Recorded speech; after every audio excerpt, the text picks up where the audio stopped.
అక్క, నువ్వెప్పుడు దేవుడు దేవుడు అంటుంటావు కదా, మీ దేవుడికి కొంచెం కూడా జారలేదా? ఆహా, నాకు తెలియక అడుగుతా, మనకి ఇంత కూడా సాయం చేయాలనిపించదా? ఇంతకీ నువ్వు దేవుడిని నమ్ముతావా? నమ్ముతా. సరే, నీకు అర్థమయ్యేలా చెప్తాను. ఇలారా కూర్చో. సరే.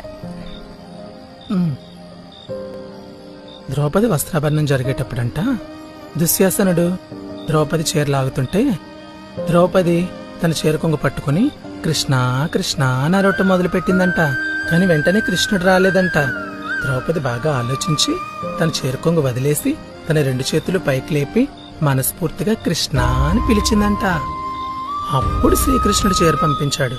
అంటే నమ్మకం అనేది అరాకొరా నమ్మటం కాదు. ఈ మొక్కుబడి పూజల్లాగా మొక్కుబడి నమ్మకాలుంటే ఆ దేవుడు మాత్రం ఏం చేస్తాడు చెప్పు?